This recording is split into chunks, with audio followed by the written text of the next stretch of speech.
Bismillahirrahmanirrahim. Assalamualaikum warahmatullahi wabarakatuh.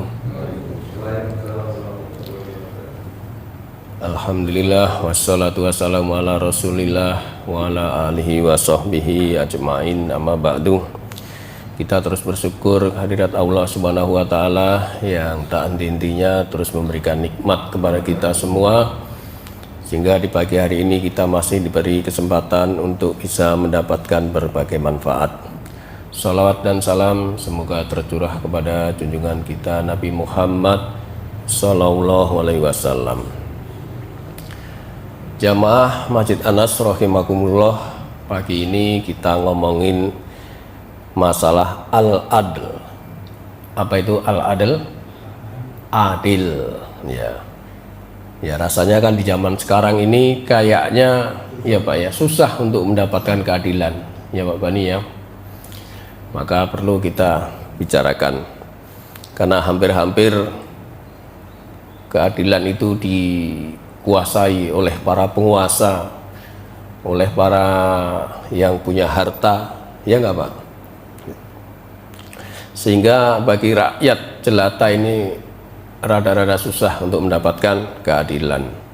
Kata Yainuddin MZ, hukum itu tumpul ke atas, tajam ke bawah, itu ya.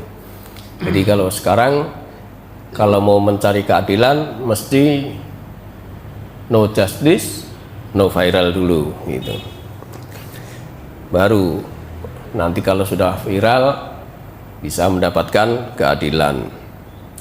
Nah, di dalam Al-Quran sendiri itu diperintahkan untuk berbuat adil. Selain diperintah, juga adil ini mendekatkan pada ketakwaan. Jadi kalau udah adil, insya Allah arahnya jelas menuju ketakwaan. Nah, kalau orang sudah bisa menjalankan keadilan, ini seorang pemimpin yang bisa beradil itu akan mendapatkan apresiasi dari Allah Subhanahu wa ta'ala. Nah, kita buka dulu perintah adil ini ada di surat 16 ayat 90. Ini yang biasa dibaca oleh khatib di akhir khutbahnya. Apa itu bacaannya? Innallaha ya'muru bil adli wal ihsan wa ita'idil qurba wa yanha 'anil fahsya'i wal munkar wal baghi ya'idukum la'allakum tadhakkarun. Ya. An-Nahl ayat 90. Sesungguhnya Allah menyuruh kamu berlaku adil dan berbuat ihsan, kebaikan, memberi bantuan kepada kerabat, ya, itu perintahnya ada 3. Dan dia melarang melakukan perbuatan keji dan mungkar serta permusuhan. Allah memberi pengajaran kepada kita agar kita dapat mengambil pelajaran. Itu ya. Jadi ayat tersebut pendek tapi maknanya dalam, mengandung 6 unsur, 3 perintah dan 3 larangan ya.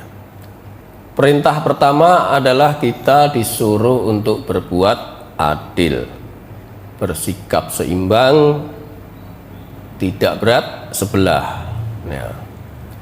Adil ini enggak selalu rata Pak, tapi bisa juga proporsional ya. Misalnya Pak Bani punya anak 2, yang satu kuliah, yang satu masih SD. Kira-kira bekalnya sama nggak Pak? Beda kan? Makanya nggak rata, lebih ke proporsional. Itu bisa berlaku adil. Kalau contoh yang ekstrim nanti kalau punya istri 2, nah iya Pak Anies. Nggak, orang kalau yang ini kan sering jadi bahan materi omongan ini. Jadi kalau punya istri dua kan boleh kan, tapi kalau nggak bisa adil, nah ini bahayanya Pak. Kalau nggak bisa adil, nanti di hari kiamat jalannya miring. Jadi akan ketahuan nanti hari kiamat, oh itu si A jalannya miring, dulu punya istri lebih dari satu tapi nggak adil, itu ketahuan.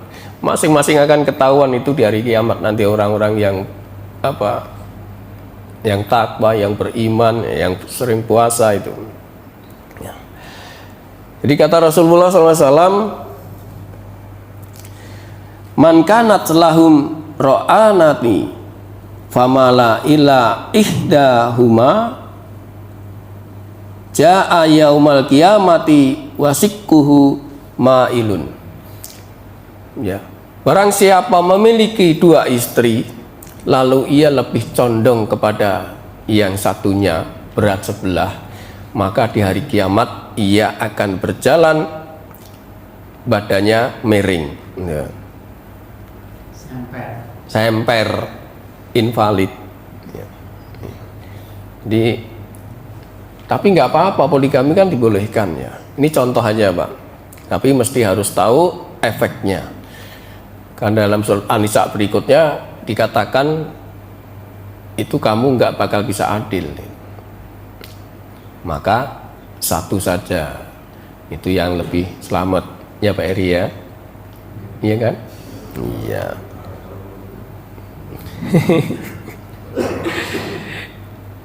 Ya, terus kemudian yang kedua tadi perintahnya innallaha ya'muru bil adli wal ihsan, disuruh berbuat baik, ihsan. Ini melakukan kebaikan apa saja. Melakukan kebaikan itu tentu tidak sembarangan, ada syaratnya. Syaratnya minimal dua, yaitu niat berbuat baik, niat karena Allah, dan caranya sesuai dengan tuntunan. Sebab ada orang yang mengaku berbuat baik tapi dikatakan oleh Allah malah rugi, Pak. Gimana itu? Dia telah berbuat baik, ngaku berbuat baik, tapi dikatakan oleh Allah rugi. Kita buka dulu surat Al-Kahfi itu, ayat 103, 104. Qul hal nunabbiukum bil ahsarina a'mala. Katakanlah Muhammad, apakah perlu kami beritahukan kepadamu tentang orang-orang yang rugi perbuatannya? Ya. Jadi Muhammad dikasih tahu, kamu pengen tahu gak orang yang rugi perbuatannya? Siapa itu? Alladzina dhalla sa'yuhum fil hayatid dunya wa hum yahsabuna annahum yuhsinuna sun'a. Yaitu orang yang sia-sia perbuatannya dalam kehidupan dunia, sedangkan mereka mengira telah berbuat sebaik-baiknya. Kok bisa orang berbuat baik tapi rugi? Karena tadi niatnya dan caranya itu harus benar, ya. Niatnya karena Allah. Kalau niatnya Allah, insya Allah nggak pasti rugi. Terus caranya juga benar. Sebab banyak orang yang mengatakan yang penting berbuat baik. Ya, kalau berbuat baik nggak sesuai dengan syariat, ya ini rugi. Maka perlu kehati-hatian. Ya, terus kemudian yang ketiga perintahnya yaitu wa ita'idil qurba, yaitu membantu kerabat. Nah, ini membantu kerabat itu juga penting. Ini untuk menghidupkan hubungan silaturahim, membantu sesama, ya, orang yang membutuhkan. Jangan sampai justru malah menjadi sesuatu yang kurang baik. Ketika Rasulullah SAW hijrah pertama kali, apa yang diucapkan? Yaitu afsus salam wa at'imut ta'am, memberi makan. Itu kan dua-duanya ini sosial, habluminan nas ya. Jadi itu bagusnya Islam ini memberikan bantuan kepada kerabat yang membutuhkan sesuai dengan kemampuan. Jadi perlu dipupuk untuk saling memberikan bantuan. Kemudian 3 larangan, yaitu wa yanha 'anil fahsya'i wal munkar, dilarang berbuat fahsya dan mungkar, wal bagh, permusuhan. Jadi ada 3 larangan. Jadi perbuatan fahsya ini perbuatan keji, ini lebih segala macam perbuatan maksiat tentu, seperti perzinahan, LGBT, homo ya. Ini tentu akan membuat seseorang mengakibatkan dosa besar. Begitu juga dengan kemungkaran, perbuatan-perbuatan yang diingkari oleh agama ini, seperti syirik, sombong, ujub, dan lain sebagainya. Ini membuat orang ya dilarang ini supaya mencegah dosa besar. Kemudian perbuatan zalim, al-baghi, melakukan aniaya. Zaman sekarang bully ya Pak ya, membuli. Nah, seperti yang terjadi kemarin itu Pak, kasus BPJS ya, seorang yang ya berobat dengan BPJS tapi dibully oleh nakesnya ya, oleh tenaga kesehatannya yang tidak sangat pantas berkomen di sosial media, sehingga terjadilah keributan ya, dalam dunia sosial ini, media sosial. Nah, orang-orang yang seperti ini ketika mati masih ada dendam, menyimpan ketidaksenangan kepada seseorang, maka dia akan masuk neraka. Ini pentingnya Pak. Maka sesama seseorang, kita manusia sosial, nggak usah bermusuhan Pak. Ngalah aja nggak apa-apa Pak ya. Seperti saya sama Pak Dito sering ngalah saya kan ya, saya dibully sama Pak Dito nggak apa-apa. Iya, tapi saya yakin Pak Dito hatinya baik. Iya dong. Bahkan seseorang itu nggak boleh mendiamkan lebih dari 3 hari ya, itu nggak boleh ya. Rasulullah melarang itu. Jadi kalau sebisa mungkin kalau kita bermusuhan sebelum 3 hari, damailah, damai. Kata Nabi, man hajjara akhahu fauqa salasin famata dakhalan nar. Barang siapa yang mendiamkan saudaranya lebih dari 3 hari lalu ia mati, jadi sebelum damai ia mati, maka ia masuk neraka. Di surat Abu Daud. Iya Pak? Gampang banget Mas. Iya. Ya ini yang bilang Nabi, bukan saya. Makanya jangan sering bermusuhan. Kemudian di akhir ayat ditutup, dia memberi pengajaran kepada kalian agar dapat mengambil pelajaran ya, mengingatkan bahwa perintah dan larangan tersebut itu agar manusia bisa kembali ke jalan yang benar.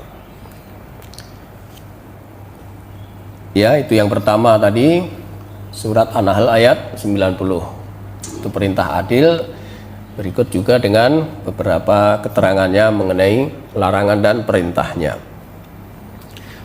Kemudian yang kedua, yaitu adil ini lebih dekat kepada takwa. Jadi kalau udah bisa berbuat adil, maka arahnya, jalannya pasti menuju ketakwaan. Al-Maidah ayat berapa ya? Al-Maidah ayat 8. Ya ayyuhalladzina amanu kunu quwamina lillahi syuhada abil qisti. wala yajrimannakum sana'u qaumin ala alla ta'dilu i'dilu huwa aqrabul littaqwa wattaqullaha innallaha khabirum bima ta'malun. Wahai orang-orang yang beriman, jadilah kamu sebagai penegak keadilan karena Allah. Sama diperintah menjadi penegak keadilan, lalu menjadi saksi dengan adil. Nih, kalau mau jadi saksi harus adil. Dan janganlah kebencianmu terhadap suatu kaum mendorong kamu untuk berlaku tidak adil. Nah, ini stressingnya di sini nih, ya. Dan janganlah kebencianmu terhadap suatu kaum lalu berlaku tidak adil. Berlaku adillah, karena adil itu lebih dekat dengan takwa dan Allah mengetahui apa yang dikerjakannya. Jadi ada perintah menegakkan keadilan, sama dengan yang atas tadi ya intinya. Lalu yang kedua, tetap adil walaupun kita tidak senang dengan suatu orang atau kelompok gitu. Jadi harus adil ini, nggak boleh berat sebelah. Karena ini perintah tadi. Jadi ketidaksukaan kita kepada seseorang atau kepada kelompok ketika terjadi suatu perkara harus tetap adil. Ini dulu ada kisah Ali bin Abi Thalib, seorang khalifah keempat. Beliau ini kalah di persidangan dengan rakyat jelata. Pernah dengar ceritanya Pak? Kisahnya? Belum.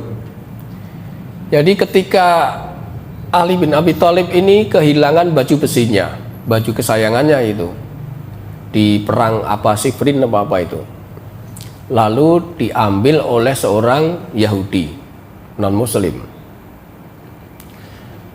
Ketika suatu hari Ali jalan-jalan ke pasar, melihat bajunya dipakai oleh orang Yahudi, maka didekatin oleh Ali, lalu ditanya, wahai Yahudi atau wahai Fulan, itu baju milik saya, maka kembalikanlah. Maka orang Fulan Yahudi tadi bilang apa? Bukan, ini milikku, ini ada di tanganku. Seorang khalifah loh ini, kalau dia mau tinggal perintah prajuritnya, udah tinggal diambil paksa bisa. Tapi khalifah nggak mau. Khalifah ngajak orang Yahudi itu ke pengadilan. Kalau begitu kita selesaikan di pengadilan. Kalau sekarang mungkin ngajak ke istana, ya. Tapi ini enggak, mengajak ke pengadilan. Oke. Padahal di pengadilan itu hakimnya hakim pilihan Khalifah Ali bin Abi Thalib, nama Suraih Al-Qadi, hakimnya sendiri. Ketika orang Yahudi sudah masuk, dipersilakan duduk, kemudian nggak lama Ali bin Abi Thalib masuk, lalu disuruh oleh hakimnya, silahkan duduk sejajar dengan orang Yahudi. Jadi nggak ada keistimewaan di situ. Ini hebatnya itu hukum zaman dulu, Pak. Nggak perlu duduk di VIP itu seorang khalifah, enggak, duduk sejajar. Lalu ditanya, wahai Ali, apa saksi yang bisa kau bawa yang akan membuat baju besi ini menjadi milikmu? Baik hakim, saya membawa saksi, yaitu anak saya Hasan dan pembantu saya lupa namanya, pembantu saya satu. Hakim bilang apa? Wahai Ali, Amirul Mukminin, seorang anak tidak bisa dijadikan saksi dalam Islam, dan seorang pembantu hanya satu tidak bisa diterima. bisakah kamu mendatangkan saksi yang lain? Ternyata Ali nggak bisa. Maka saat itu juga kesaksian tidak diterima. Maka hak baju besi itu ada di orang Yahudi tadi. Apa reaksi orang Yahudi tadi ketika memenangkan perkara itu? Maka orang Yahudi itu sambil bergetar bilang kepada Amirul Mukminin, wahai Ali, baju ini memang milikmu dan aku akan kembalikan kepadamu. Dan saya bersaksi bahwa saat ini saya masuk Islam, maka ajarilah aku tentang Islam. Ini contoh seseorang yang tadinya non muslim bisa masuk muslim karena keadilan, bukan karena khalifahnya, tapi keadilan Islam. Dia tertarik karena keadilan Islam yang begitu meresap di dirinya, menjadikan dia masuk Islam. Dari situ bisa kita ambil contoh bahwa hukum itu memang harus sesuai dengan siapa yang benar, siapa yang salah. Tidak boleh hanya tajam ke bawah, tumpul ke atas, tapi harus adil. Nah, disinilah letak daripada keadilan di seseorang yang mencari keadilan dengan benar.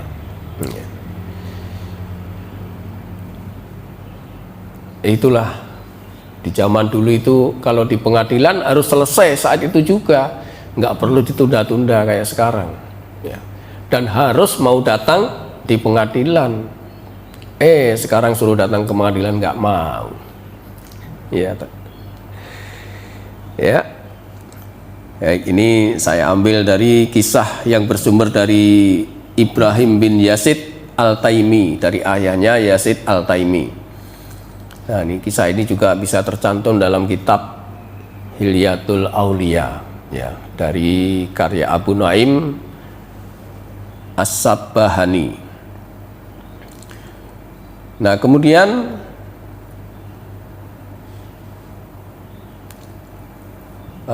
kita menuju ke kalau menjadi seorang pemimpin. Karena kan kita itu semua sebenarnya memimpin. Kullu umro'in wa kullukum mas'ula. Setiap kalian adalah pemimpin dan setiap pemimpin akan dimintai pertanggungjawaban. Nah, dari mulai kita menjadi kepala keluarga, terus menjadi pemimpin, bahkan imam itu juga pemimpin. Itu harus selalu mengedepankan keadilan, karena pemimpin yang adil adalah seseorang yang menempatkan segala sesuatu pada porsinya. Pemimpin yang adil ini akan mendapat apresiasi dari Allah, di antaranya adalah berupa naungan dan kecintaan Allah kepada pemimpin yang adil. Saya bacakan hadisnya. Bapak udah pernah sering dengar ini hadisnya ini. An Abi Hurairah an Nabi sallallahu alaihi wasallam qol sab'atun yudilluhumullahu fi dillihi yauma la dillu illa dilluhu imamun adil. Sebenarnya ada 7 golongan, tapi saya sebut satu aja, yaitu mengenai imam yang adil aja. Dari Abu Hurairah radhiyallahu anhu, dari Nabi sallallahu alaihi wasallam, beliau bersabda, ada 7 golongan orang yang akan dinaungin Allah pada hari tidak ada naungan lagi selain naungan Allah, yaitu diantaranya adalah 1, pemimpin yang adil. Kalau udah dapat naungan Allah ya udah, nggak akan celaka lagi. Namanya juga Allah pemberi naungan. Jadi untuk bisa mendapat naungan, kita sebagai kepala keluarga harus adil. Ini kita skupnya kecil aja lah, nggak usah skup yang gede-gede, cukup kecil aja kita berbuat adil. Selain adil, selain dinaungin oleh Allah, juga dicintai oleh Allah. Sebagaimana sabda Nabi SAW dari Abu Sa'id Al-Khudri radhiyallahu anhu, Rasulullah SAW bersabda, Inna ahabban nasi ilallahi azza wa jalla yaumal qiyamati wa aqrabuhum minhu masjilis imamun adil. Dari Abu Sa'id Al-Khudri radhiyallahu anhu, Rasulullah bersabda, sesungguhnya manusia yang paling dicintai Allah azza wa jalla dan yang paling dekat tempat duduknya pada hari kiamat adalah pemimpin yang adil. Ya. Jadi hadis riwayat Tirmizi. Nah, idealnya seorang pemimpin itu memang harus dicintai rakyatnya, Pak. Ya, cinta seorang pemimpin kepada rakyatnya akan menimbulkan rakyatnya pun cinta kepada pemimpinnya. Sehingga kalau sudah saling timbul kasih sayang, maka akan saling mendoakan. Tapi lihat sekarang, Pak, rakyatnya, iya Pak, kalau kita banyak di medsos itu banyak menghujat pemimpin, maka ya pantas saling melaknat, saling mendoakan keburukan. Padahal kalau masing-masing itu bisa cinta, indah sekali sebenarnya. Rasulullah SAW bersabda, khairu a'immatikumul ladhi natuhibbunahum wa yuhibbunakum wa sallu wa yusalluna alaikum wa yusalluna alaihim. Sebaik-baik pemimpin kalian adalah orang-orang yang kalian cintai dan mencintai kalian. Kalian mendoakan mereka dan mereka pun mendoakan kalian. Saling mendoakan karena timbul rasa senang baik dari pemimpin maupun kepada rakyatnya. Ini hadis riwayat Muslim. Jadi memang seorang pemimpin ya satu, selain berbuat adil, tapi bisa membuat rakyatnya itu menjadi sejahtera, bukan malah tertekan, ya. Sehingga ini kalau rakyat menjadi tertekan akan timbul doa yang tidak baik. Nah, ini bahaya itu sebenarnya itu. Bagaimana kalau pemimpin itu zalim, tidak adil? Maka diperingatkan oleh Rasulullah SAW, ya, seorang pemimpin yang zalim. Ma min abdin yastar'ihillahu raghiyatan yamutu yauma yamutu wa ghassun li ra'iyatihi illa haramallahu alaihil jannah. Tidaklah seorang hamba yang diserai Allah untuk memimpin rakyat, lalu ia meninggal dunia dalam keadaan tidak adil, dalam keadaan curang, penuh dengan hawa nafsu terhadap rakyatnya, kecuali Allah mengharamkan masuk surga. Ya. Jadi kita bisa renungkan sendiri, Pak, bagaimana pemimpin-pemimpin kita ini. Apakah dia bisa berbuat adil kepada rakyatnya atau malah berbuat curang? Ya, kita renungkan sendiri, Pak. Makanya kita sering berdoa, mendoakan. Ini doa secara umum yang sering kita panjatkan ini supaya urusan kita itu senantiasa dalam petunjuk Allah. Ya. Rabbana atina min ladunka rahmatan wa hayyi lana min amrina rasada. Doa yang sederhana, yang pendek, bisa dihafalkan, tapi maknanya dalam sekali ini. Ya Tuhan kami, berilah kami rahmat dari sisimu. Ini artinya menimbulkan kasih sayang. dan sempurnakanlah petunjuk yang lurus bagi kami dalam urusan kami. Artinya segala urusan itu memakai hukum-hukum Allah, memakai hukum Islam. Sebab kalau tidak memakai hukum Islam, dikatakan dalam Al-Quran Al-Maidah 44, 45, 47 itu bisa zalim, bisa fasik, bisa kafir malahan. Silakan dibuka itu Al-Maidah 44, 45, 47. Nanti di akhir ayat itu, barang siapa yang tidak memakai hukum Allah, maka ia orang yang kafir, maka ia orang yang zalim, maka ia orang yang fasik. Ya, jadi itulah orang diperintahkan untuk berbuat adil, karena adil ini dekat dengan takwa, dan takwa ini adalah setiap cita-cita manusia, karena takwa inilah sebaik-baik bekal nanti kita di akhirat. Ya. Jadi senantiasa kita berbuat adil, kita berusaha ya Pak ya, berusaha. Kalau mungkin adil sekali kita belum bisa, tapi kita selalu berusaha untuk adil dengan minta petunjuk kepada Allah agar diberikan kelembutan hati, kasih sayang, dan urusan yang lurus tadi, urusan yang baik. Demikian, mudah-mudahan ada manfaatnya. Barangkali ada pertanyaan.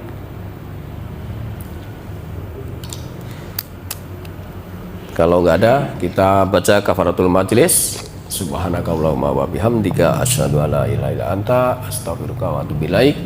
Billahi taufiq wal hidayah. Assalamualaikum warahmatullahi wabarakatuh.